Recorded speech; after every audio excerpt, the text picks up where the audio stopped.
नमस्कार, सुप्रभात। स्वागत है आप सभी का। मैं हूं आपके साथ अमृता चौरसिया। बुलेटिन में आज बात होगी कोविड-19 के लिए दवाओं, टीकों और प्रौद्योगिकी के विकास पर देश भर में किस गति से काम चल रहा है। साथ ही बात होगी देश और दुनिया में कोविड-19 के संक्रमण को लेकर क्या है वर्तमान स्थिति। इसके अलावा देश के अलग अलग राज्यों में कोविड-19 की स्थिति क्या है। इसके साथ ही बात करेंगे वंदे भारत मिशन की, जिसके तहत विदेश में फंसे भारतीयों को स्वदेश वापसी का सिलसिला जारी है। साथ ही नजर डालेंगे मौसम के मिजाज पर। तेज हवाओं और हल्की बारिश से दिल्ली सहित उत्तर भारत के कई इलाकों में पारा गिरा है और पिछले कई दिनों से पड़ रही भीषण गर्मी के बाद कुछ राहत मिली है। आइए शुरुआत करते हैं बुलेटिन की।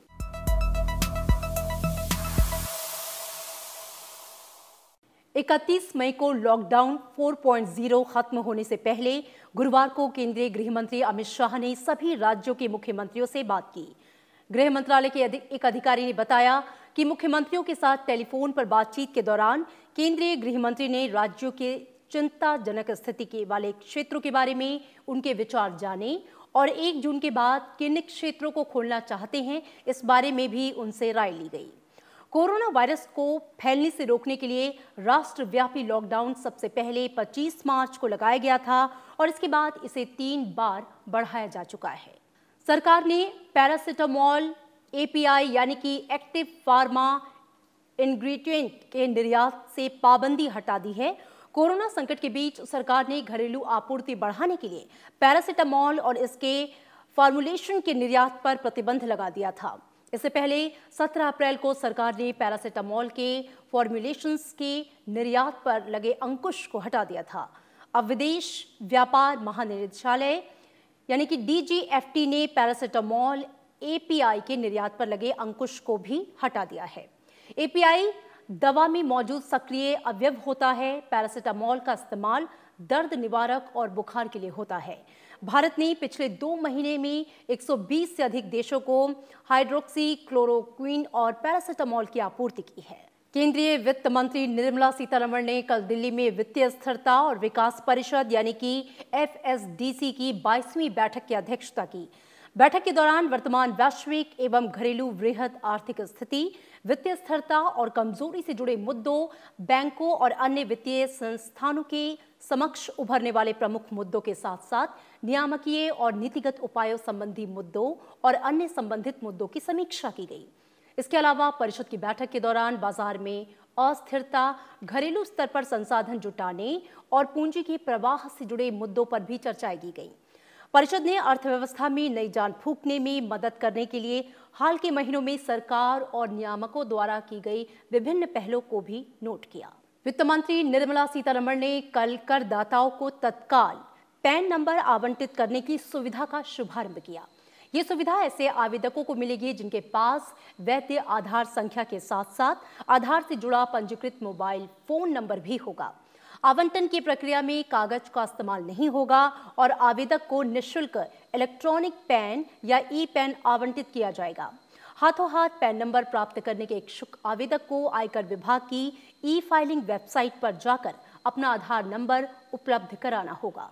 देश में कोविड-19 के लिए दवाओं, टीकों और प्रौद्योगिकी के विकास पर कल जानकारी दी गई। भारत सरकार के प्रधान वैज्ञानिक सलाहकार प्रोफेसर के विजय राघवन ने बताया कि कोरोना महामारी से निपटने के लिए वैक्सीन और दवाओं पर तेजी से काम चल रहा है। देश में 30 समूह वैक्सीन विकसित करने के काम में जुटे हैं। साधारणतः वैक्सीन 10 से 15 साल में बनता है। हमारी कोशिश है कि इसे 1 साल में बनाया जाए। इसलिए एक वैक्सीन पर काम करने की जगह हम लोग एक ही समय में 100 से अधिक वैक्सीन पर काम कर रहे हैं। There are about a total of 30 groups in India, big industry to individual academics, who are trying to develop vaccines, of which about 20-ish are keeping a good pace. Yet this is a very competitive area. One final point about vaccines before I give you some examples is because this is such a risky process and we don't know who will win, different companies in the world, Indian companies, other companies, will stockpile vaccines even before they are ready in the hope that what they are stockpiling will be effective. But ये मालूम नहीं है कि वो effective होगी कि नहीं। अगर मान लो इफेक्टिव नहीं है तो पूरा स्टॉक पाइल वेस्ट हो जाती है। उन्होंने कहा कि कोविड-19 के लिए नई दवा को बनाना सबसे बड़ी चुनौती है। दवा बनाने के लिए स्टूडेंट्स का हैकाथॉन किया जा रहा है। इसमें जल्दी दवा बनाने की होड़ होगी। इसके बाद ICMR इसकी जांच करेगी। The CSIR and the AICTE have embarked on a drug discovery hackathon. Now, this is not a routine kind of hackathon. This is a very high-end hackathon where students are trained with information on how to do computational drug discovery, and they will get access to the expensive computational tools to design drugs. And once certain candidates look good computationally and having a right fit, they can then be taken through startups in partnership with CSR through laboratory routes to test. Will this work? This is very, very low probability of working if you try it on a small scale. But if you try it on a very large scale, you've bought enough lottery tickets, the hope is that some of them will be winners. देश में corona virus की स्थिति और इसके परीक्षण के लिए दवाओं, टीकों और प्रौद्योगिकी के विकास पर नीति आयोग के सदस्य डॉक्टर वी.के. पॉल ने कहा कि कोरोना वायरस से लड़ाई वैक्सीन और दवाओं से ही जीती जा सकेगी। हमारे देश की विज्ञान और तकनीकी संस्थान बहुत मजबूत हैं। उन्होंने कहा कि हमारे देश का विज्ञान आधार और फार्मा इंडस्ट्री दोनों बहुत मजबूत हैं। सीमित संसाधनों के बावजूद हमने अपना आधार बहुत मजबूत किया है।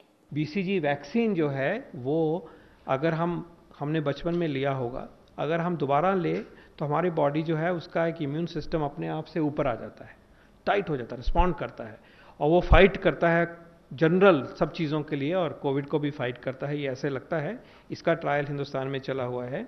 माइकोबैक्टीरियम W है, वो भी एक रिलेटेड कंपाउंड है, वो भी इसी तरह से जैकअप करता है इम्यूनिटी को। उसका ट्रायल PGI में है और इंस्टीट्यूशंस में है। कन्वेलेसेंट प्लाज्मा का ट्रायल ICMR ने अपने देखरेख में करवा रहे हैं।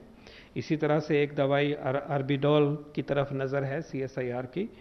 इसी तरह से आपको मालूम है कि देश हाइड्रोक्सीक्लोरोक्विन पे भी लगा हो, जैसे मैंने अभी कहा, और रेमडेसिविर पे भी नज़र है, सॉलिडेटरी ट्रायल के भीतर भी और उसके बाहर भी। तो कहना चाहूँगा कि ये रियल ड्रग मॉलिक्यूल्स जो हैं वो हमारा देश इनको टेस्ट कर रहा है और अग्रणी श्रेणी में है इनको टेस्ट करते हुए, और पूरे rules, regulation, science, safety, ethics उन सब से मिला के इसको किया जा रहा है। कैबिनेट सचिव राजीव गौबा ने कोरोना वायरस से सबसे ज्यादा पीड़ित 13 शहरों के नगर निगम आयुक्तों और जिलाधिकारियों के साथ वीडियो कॉन्फ्रेंसिंग के जरिए बातचीत की। बैठक में संबंधित राज्यों और केंद्र शासित प्रदेशों के मुख्य सचिव भी शामिल हुए। देश में कोरोना वायरस के संक्रमण की स्थिति की बात करें तो पिछले 24 घंटे में करीब 1,20,000 सैंपल टेस्ट किए गए, जिसमें 6,500 से ज्यादा लोग पॉजिटिव पाए गए। वहीं पिछले 24 घंटे में 3,266 लोग ठीक भी हुए। राहत की बात यह है कि रिकवरी रेट में भी लगातार सुधार हो रहा है और ये अब 42.75% हो गया है। कोविड-19 मरीजों की संख्या बढ़कर 1,58,333 हो गई है। इनमें 86,000 से ज्यादा एक्टिव केस हैं। पिछले 24 घंटों में कोरोना के 6,566 नए केस आए हैं और 194 लोगों की मौत हुई है। अब तक देश में 67,691 कोविड-19 मरीज ठीक हो चुके हैं। वहीं 4,531 लोगों की मौत कोरोना से हुई है। सबसे ज्यादा कोरोना वायरस के संक्रमण से पीड़ित राज्यों की बात करें तो देश में पिछले 24 घंटे में आए 6,500 मामलों में 1/3 महाराष्ट्र से हैं। यहां पर कोरोना वायरस के 2,000 से ज्यादा नए केस सामने आए हैं। महाराष्ट्र में पिछले 24 घंटे में 131 पुलिसकर्मी कोरोना पॉजिटिव पाए गए और 2 की मौत हुई है। महाराष्ट्र में अब तक 56,900 से ज्यादा कोरोना संक्रमण के मामले सामने आए हैं। वहीं करीब 18,000 लोग ठीक भी हुए हैं। 1,897 लोगों की इससे मौत हुई है। बात करते हैं गुजरात की, जहां अब तक 15,000 से ज्यादा लोग कोरोना से संक्रमित हो चुके हैं। वहीं 7,500 से ज्यादा लोग ठीक हुए हैं। गुजरात में 900 से ज्यादा लोगों की मौत हुई है। दिल्ली का रुख करें तो यहां अब तक 15,000 से ज्यादा लोग कोरोना से संक्रमित हुए हैं। वहीं 303 लोगों की इससे मौत हुई है। दिल्ली में 7,200 से ज्यादा लोग कोविड-19 से स्वस्थ भी हुए हैं। राजस्थान में 7,500 से ज्यादा कोरोना संक्रमण के मामले सामने आए हैं। 173 लोगों की इससे मौत हुई है। वहीं 4,400 से ज्यादा लोग ठीक भी हुए हैं। उधर तमिलनाडु में 18,500 से ज्यादा कोरोना संक्रमण के मामले सामने आए हैं। वहीं 9,900 से ज्यादा लोग ठीक भी हुए हैं। 133 लोगों की इससे मौत हुई है। इसी के साथ यहाँ पे रुकेंगे एक छोटे से ब्रेक के लिए।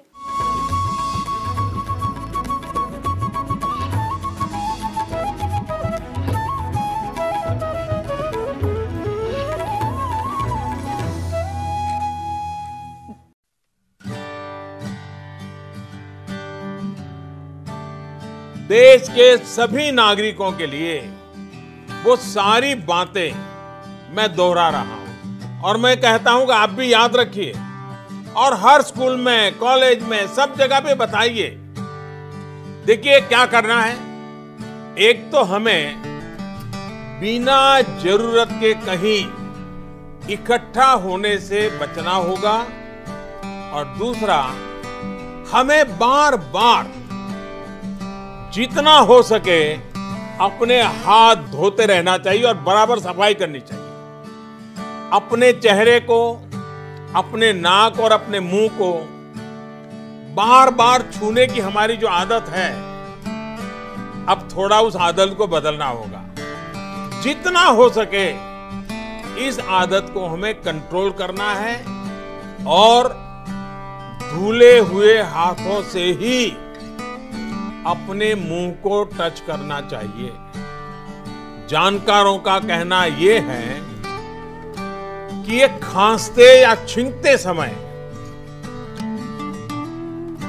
जो छींटे निकलते हैं, सांस के साथ ऐसे छोटे छोटे छोटे बिंदु निकलते दिखते भी नहीं, उसमें जो भी संपर्क में आता है उसे ये फैलता है। ऐसे में जिस भी चीज पर ये छींटे गिरते हैं उसमें ये वायरस कई दिनों तक जीवित रह सकता है। इसलिए बार बार साबुन से हाथ धोना बहुत जरूरी है। एक और आदत हमें जरूर डालनी है। अगर खांसी और छींक हमें आती है तो कोशिश यही करनी है कि दूसरों पर इसके छींटे न पड़े और जो कपड़ा या रुमाल हमने छींकने के समय इस्तेमाल किया होता है उसे भी दूसरों के संपर्क में न आने दें।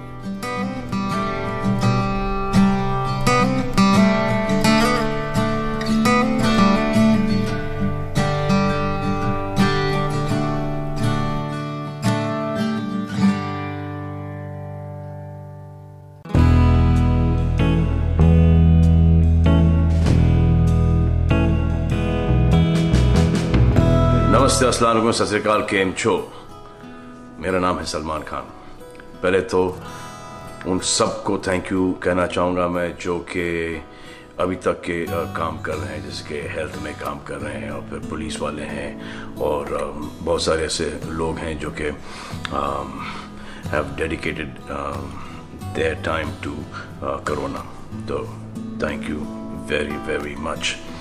अब अपील ये है कि जो गवर्नमेंट है ये आपके लिए और हमारे लिए, हम सब के लिए बोल रही है, तो इसको सीरियसली लो, अफवाहें मत फैलाओ। ये हमेशा से एक प्रॉब्लम है कि सबको ऐसा लगता है कि ये हमारे साथ नहीं होगा। ये कोरोना वायरस किसी को भी हो सकता है, बस में, ट्रेन में, मार्केट में, हर जगह। तो काहे कोई पंगे ले रहे हो बाहर जाना। ये पब्लिक हॉलीडे नहीं है भाई, ये बड़ा सीरियस मामला है। ये सब बंद करो, मास्क पहनो, प्रोटेक्ट करो अपने आप को, हाथ धो, साफ सुथरे रहो, लोगों से दूर रहो। ये सब करने में क्या दिक्कत है आपको? अगर किसी की जान बच रही है, जानें बच रही हैं, सैकड़ों जानें बच रही हैं आपकी खुद की, तो क्यों नहीं कर रहे हो आप? करो यार, ये जिंदगी का सवाल है, करो ये प्लीज, दरख्वास्त है। Thank you.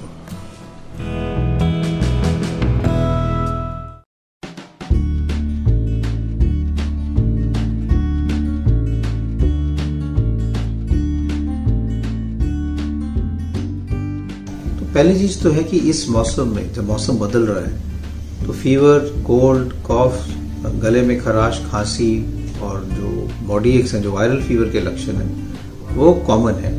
लेकिन हर एक इस टाइप का वायरल फीवर कोरोना वायरस नहीं है। और ये समझना जरूरी है कि majority of such fevers are not corona virus, because corona virus एक वायरस बाहर से आया है। तो अगर आप पिछले 2 हफ्ते में ऐसे कंट्रीज में से आए हैं जहाँ पे कोरोना वायरस का आउटब्रेक हो रहा है, कि आप किसी पेशेंट के कॉन्टैक्ट में आए पिछले 2 हफ्ते में जिसको कोरोना वायरस इन्फेक्शन हुआ है, तभी आपको सस्पिशन होना चाहिए कि ये इन्फेक्शन कोरोना वायरस हो सकता है। अगर ये 2 चीजें नहीं हुई हैं, तो अगर आपको जुकाम, नजला, बुखार है, तो ये आम सीजनल फ्लू है, जिसके लिए आम आपको दवाई लेने की जरूरत है। कोई घबराने की जरूरत नहीं है, कोई टेस्ट कराने की जरूरत नहीं है, किसी से छिपाने की जरूरत नहीं है। ये एक बहुत जरूरी चीज है समझने के लिए, इसलिए पैनिक की कोई जरूरत नहीं है। अपना डे टू डे एक्टिविटीज पूरा करें। अगर आप बाहर जाते हो और कहीं आपको जाना पड़ रहा है और आप मेट्रो में जा रहे हो, बस में जा रहे हो, तो अपना हैंड सैनिटाइजर साथ में लेके जाएं। और जब भी आप किसी चीज को टच करके फिर बस से निकलते हैं, तो अपना हाथ रेगुलरली सैनिटाइजर से धोएं। Avoid touching your face.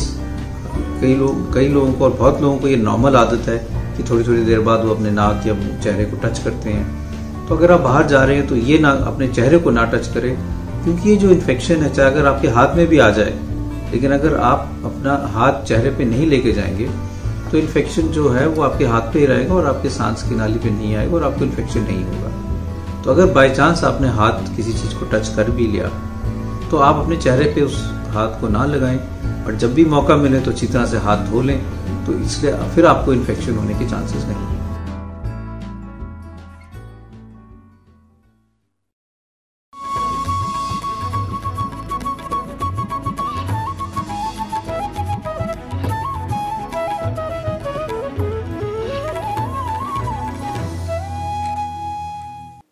Break के बाद स्वागत है आपका। आप देख रहे हैं राज्यसभा टीवी। नजर डालते हैं कुछ और खबरों पर।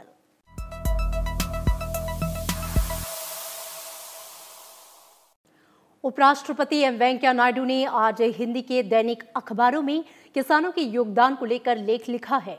उन्होंने देश की विकास यात्रा और प्रगति में किसानों के योगदान की सराहना की। इसमें उन्होंने लिखा कि आज भारत विभिन्न कृषि और संबद्ध उत्पादन में से कुछ के निर्यात का एक प्रमुख उत्पादक देश है और यह हमारे किसानों के कठिन परिश्रम और प्रयासों का ही परिणाम है। उपराष्ट्रपति ने लिखा कि हमारे किसानों द्वारा अपने उत्पाद को बेचते समय अनेक अनुचित प्रतिबंधों का सामना करना पड़ता है, जिससे उन्हें फसल का उचित मूल्य नहीं मिल पाता। अतः कृषि उत्पादों की बिक्री से जुड़े इन कानूनों को बदलना बेहद जरूरी है। उन्होंने लिखा कि आज भारत कई कृषि उत्पादों का निर्यातक देश है। किसान अपनी फसल बेचकर जितना पैसा कमाता है, उससे कहीं ज्यादा लाभ उस फसल को खरीदने वाले बिचौलिए लोग उठाते हैं। अतः कृषि उत्पादों की बिक्री से जुड़े कानूनों में बदलाव अत्यंत आवश्यक है और हाल में इस दिशा में उठाए गए कदम सराहनीय हैं। करीब 2 महीने के अंतराल के बाद सोमवार से शुरू हुई घरेलू यात्री उड़ानों के चलते देश में हवाई मार्ग एक बार फिर से व्यस्त है। पश्चिम बंगाल में भी घरेलू यात्री उड़ानों का संचालन शुरू हो गया है। राज्य सरकार ने सभी घरेलू उड़ानों के यात्रियों के लिए परामर्श भी जारी किया है। घरेलू उड़ान सेवाओं की बहाली के बाद से देश भर में हवाई अड्डे पर सुगमता से कामकाज चल रहा है। सैकड़ों उड़ानों के जरिए हजारों यात्री रोजाना हवाई सफर कर रहे हैं। गुरुवार को पश्चिम बंगाल से भी घरेलू उड़ान सेवाओं की शुरुआत हो गई।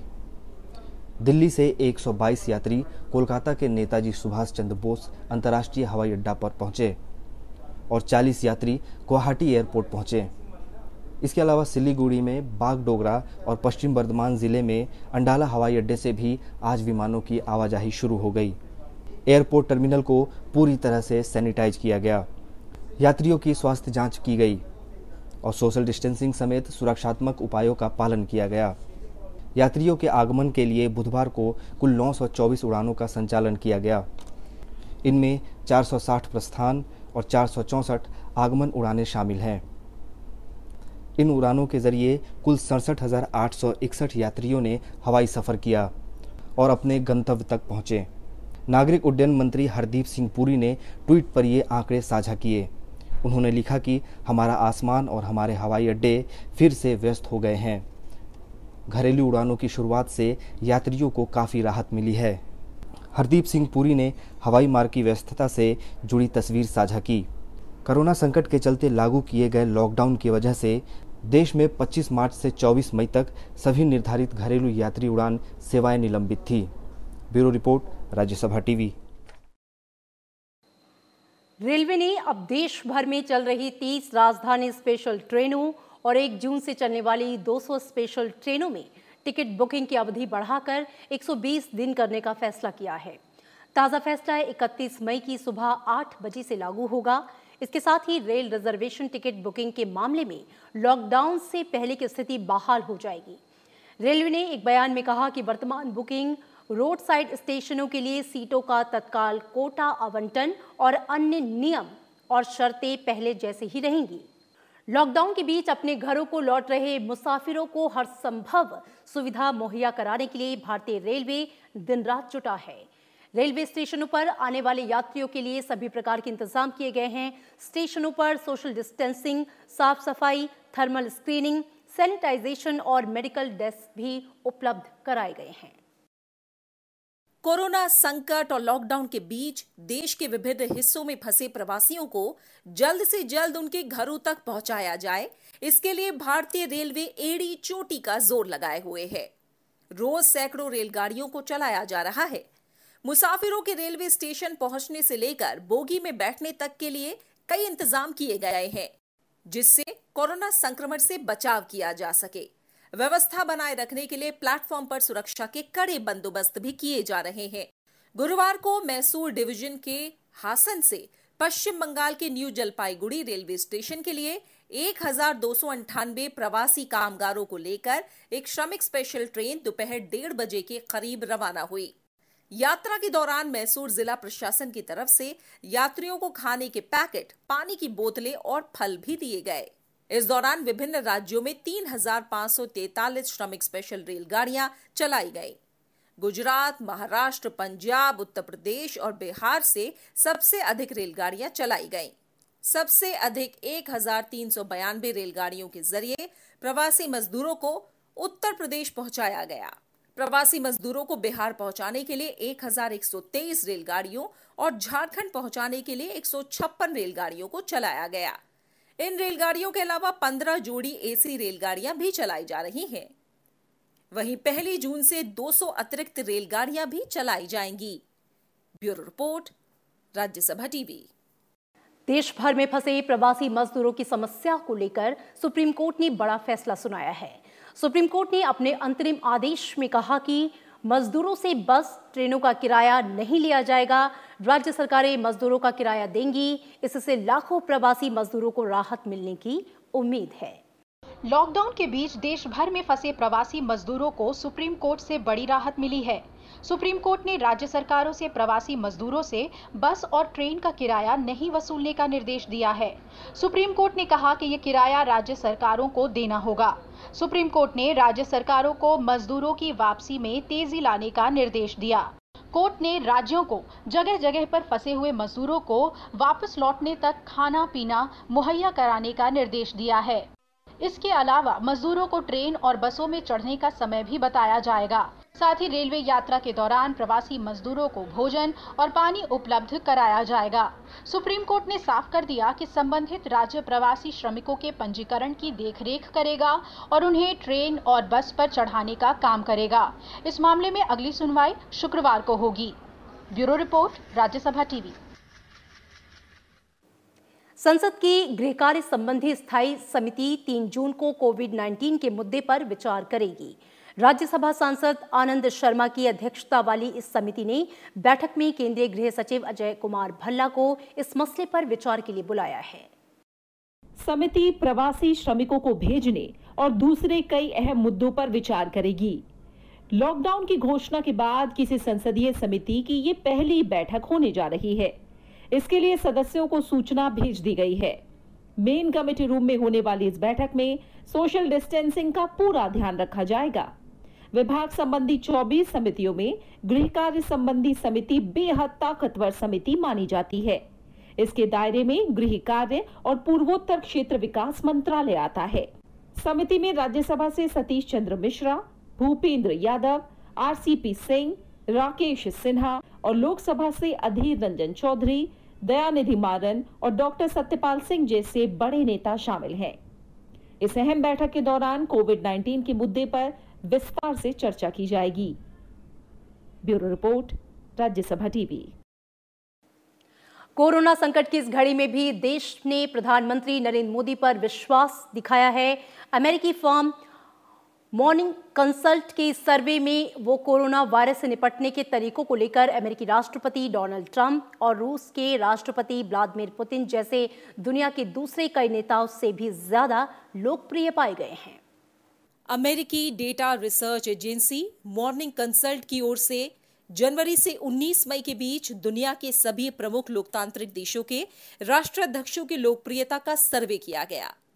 इसमें यह पता लगाने की कोशिश की गई है कि किस देश के राष्ट्राध्यक्ष ने कोविड-19 से लड़ने के लिए किस तरह के फैसले लिए और कदम उठाए हैं। कराए गए सर्वे में सामने आया है कि प्रधानमंत्री नरेंद्र मोदी को 82% के साथ वर्ल्ड लीडर्स में हाई अप्रूवल रेटिंग मिली है। 17 मार्च को जहां प्रधानमंत्री नरेंद्र मोदी की अप्रूवल रेटिंग 74% थी, वो 19 मई को 8% बढ़कर 82% हो गई है।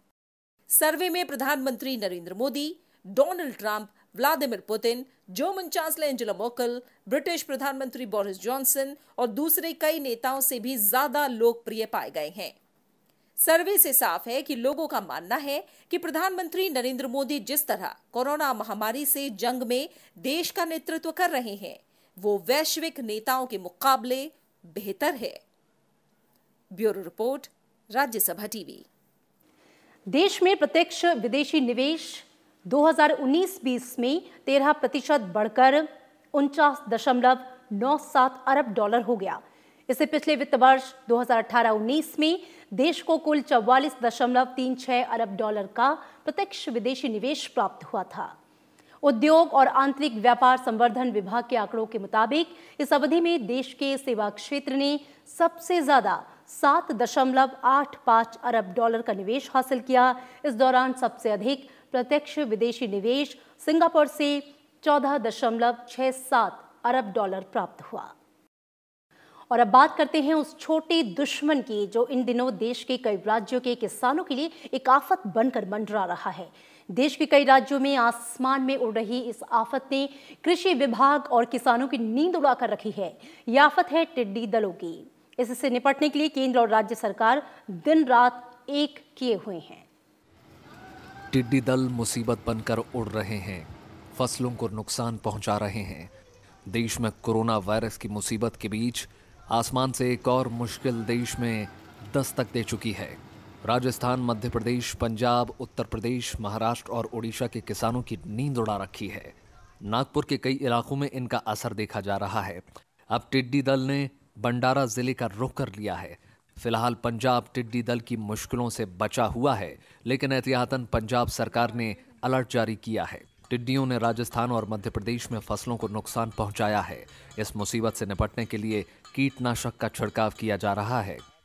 इनको भगाने के लिए या तो हल्ला करें, ड्रम बजाए या बर्तन बजाए और हल्ला करना है उसको, है ना। हल्ला करके भगाते, या फिर आपके पास दवाई हो क्लोरपायरीफास, तो वो भी 3 ml प्रति लीटर के हिसाब से आप छिड़काव कर सकते हैं, तो उससे भी वो मर जाते हैं। टिड्डियों की इस मुसीबत से निपटने के लिए केंद्रीय कृषि मंत्रालय राज्यों के साथ मिलकर लगातार काम कर रहा है। कृषि मंत्रालय के मुताबिक राजस्थान के 21 जिले, मध्य प्रदेश के 18 जिले और गुजरात के 2 जिलों में टिड्डी दल से निपटने के लिए तैयारियां पूरी कर ली गई हैं। किसानों को टिड्डियों पर नजर रखने को कहा गया है। टिड्डी दल पाकिस्तान से राजस्थान के रास्ते भारत में दाखिल हुए थे। उसके बाद इनका आतंक मध्य प्रदेश में देखा गया। अब धीरे धीरे कई राज्यों पर इसका खतरा मंडरा रहा है। केंद्रीय कृषि मंत्रालय ने राज्यों के अनुरोध पर फसल क्षेत्र में टिड्डी नियंत्रण के लिए 11 कीटनाशकों की सिफारिश को मंजूर किया है। रबी की मुख्य फसल कट चुकी है, लेकिन साग, सब्जी, चारे की फसलें बड़े पैमाने पर खेतों में है। Bureau report, Rajya Sabha TV. Bharat ने कहा है कि पूर्वी लद्दाख में सीमा गतिरोध सुलझाने के लिए वो चीन के साथ सैन्य और राजनयिक स्तर पर बात कर रहा है। विदेश मंत्रालय के प्रवक्ता अनुराग श्रीवास्तव ने कहा कि भारत अपनी संप्रभुता और राष्ट्रीय सुरक्षा की रक्षा करने के अपने संकल्प पर अटल है। उन्होंने कहा कि भारत वास्तविक नियंत्रण रेखा पर शांति और स्थिरता बनाए रखने के लिए प्रतिबद्ध है और भारतीय सैनिक सीमा प्रबंधन को लेकर बहुत जिम्मेदार रुख अपनाते हैं। विदेश मंत्रालय के प्रवक्ता ने सीमा पर शांति और स्थिरता बनाए रखने समेत सीमा मुद्दों का वार्ता के जरिए समाधान के लिए भारत और चीन के बीच 1993, 1996, 2005 और 2012 में हुए समझौतों का भी जिक्र किया। चीन के साथ मध्यस्थता को लेकर अमेरिकी राष्ट्रपति ट्रंप के प्रस्ताव पर उन्होंने कहा कि भारत इस मामले के शांतिपूर्वक समाधान के लिए चीन के संपर्क में है। Troops have taken a very responsible approach towards border management and strictly follow the procedures laid out in various bilateral agreements and protocols with China to resolve any issue that may arise in the border areas. The two sides have established mechanisms both at military and diplomatic levels to resolve situations which may arise in border areas peacefully through dialogue. We continue to remain engaged through these channels. India is committed to the objective of maintenance of peace and tranquility in the border areas with China, and our armed forces scrupulously follow the consensus reached by our leaders and the guidance provided. At the same time, we remain firm in our resolve to ensuring India's sovereignty and national security. इस बीच अमेरिकी राष्ट्रपति Donald Trump ने कहा कि भारत चीन के बीच तनाव के बाद इस मुद्दे पर उन्होंने प्रधानमंत्री नरेंद्र मोदी से चर्चा की है। उन्होंने कहा कि इस मुद्दे पर प्रधानमंत्री नरेंद्र मोदी अच्छे मूड में नहीं हैं। No, and I like Modi. I like your Prime Minister a lot. He's a great gentleman. But I can tell you, I did speak to Prime Minister Modi. He's not in a good mood about what's going on with China. Bharat ने संकेत दिया है कि वो पारंपरिक संवेदनशीलता और सम्मान के आधार पर नेपाल के साथ सीमा विवाद सुलझाने के लिए बातचीत को तैयार है। विदेश मंत्रालय के प्रवक्ता अनुराग श्रीवास्तव ने कहा कि भारत विश्वास के माहौल में आपसी संवेदनशीलता और सम्मान के आधार पर अपने सभी पड़ोसियों के साथ बातचीत के लिए तैयार है। ये एक सतत प्रक्रिया है और इसके लिए रचनात्मक और सकारात्मक प्रयासों की आवश्यकता है। प्रसिद्ध मलयालम लेखक, पत्रकार और राज्यसभा सदस्य MP वीरेंद्र कुमार गुरुवार रात को दिल का दौरा पड़ने से उनका निधन हो गया। कुमार केरल से राज्यसभा सदस्य थे। उन्होंने स्वास्थ्य जटिलताओं की वजह से अस्पताल में उन्हें भर्ती कराया गया। 2016 में हिमालय पर यात्रा वृत्तांत हेमबाता भूमिल के लिए उन्हें मूर्ति देवी पुरस्कार से सम्मानित किया गया था। वो मलयालम दैनिक मातृभूमि के प्रबंध निदेशक भी थे। वीरेंद्र कुमार पहली बार 1987 में केरल विधानसभा का चुनाव जीते थे। इसके बाद वो 2 बार लोकसभा से सांसद भी चुने गए। मार्च 2018 में वो केरल से राज्यसभा सांसद के लिए चुने गए। उनका अंतिम संस्कार आज वायनाड में किया जाएगा। राज्यसभा के सभापति M वेंकैया नायडू ने उनके निधन पर गहरा दुख जताया है। सभापति ने ट्वीट करके कहा कि कलम के धनी वीरेंद्र कुमार जी कई पुस्तकों के लेखक थे। मातृभूमि प्रकाशन के अध्यक्ष और प्रबंध निदेशक के रूप में पत्रकारिता के क्षेत्र में आपका योगदान सदैव याद किया जाएगा। वो साहित्य अकादमी पुरस्कार सहित अनेकों प्रतिष्ठित पुरस्कारों से सम्मानित किए जा चुके थे। वीरेंद्र कुमार जी के लेखों से मानवाधिकारों और पर्यावरण संरक्षण के प्रति गहरी संवेदना झलकती थी। वे सदा हाशिए पर खड़े दुर्बल वर्गों के हितों के लिए प्रतिबद्ध रहे। मौसम विभाग ने कहा है कि दक्षिण पश्चिम मानसून के लिए परिस्थितियां अनुकूल हैं और इसकी 1 जून को केरल पहुंचने की संभावना है।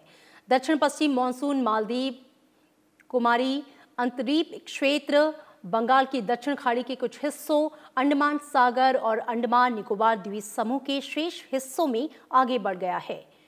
कोमोरिन इलाका, बंगाल की खाड़ी के कुछ हिस्से, अंडमान सागर के बचे हुए हिस्से और अंडमान निकोबार समूह में इसके जल्द पहुंचने की संभावना है। इससे पहले मौसम विभाग ने 6 जून को मानसून के पहुंचने का अनुमान लगाया था। भीषण गर्मी की मार झेल रहे उत्तर भारत के कुछ हिस्सों में हल्की बारिश से भीषण गर्मी से थोड़ी राहत मिली है। पंजाब, हरियाणा और दिल्ली में हल्की और छिटपुट बारिश हुई। राष्ट्रीय राजधानी दिल्ली में पारा कई डिग्री नीचे गिरा और शाम के समय शहर में तेज हवाएं चलने के साथ ही कई इलाकों में बारिश हुई। दिल्ली के कई इलाकों में आज सुबह भी बारिश हुई और तापमान में कमी आई। राजस्थान में एक दिन पहले पारा 50 डिग्री के करीब पहुंचने के बाद तापमान में हल्की गिरावट देखी गई। मौसम विभाग का अनुमान है कि शुक्रवार को उत्तर पश्चिम और मध्य भारत के मैदानी इलाकों में तापमान में गिरावट आएगी। 29-30 मई को दिल्ली एनसीआर में 60 किलोमीटर प्रति घंटे की रफ्तार से हवाएं चलेंगी। साथ ही धूल भरी आंधी और गरज के साथ तूफान आने की संभावना है। साथ ही हल्की से मध्यम बारिश का अनुमान है। मौसम विभाग ने कहा है कि निचले स्तर पर ताजा पश्चिमी विक्षोभ और पूर्वैया हवाएं चलने के कारण मौसम में ये बदलाव आया है। तो ये थी अब तक की तमाम बड़ी खबरें। फिलहाल इस बुलेटिन में इतना ही। मुझे दीजिए इजाजत। देश और दुनिया की बाकी खबरों के लिए देखते रहिए राज्यसभा टीवी। नमस्कार।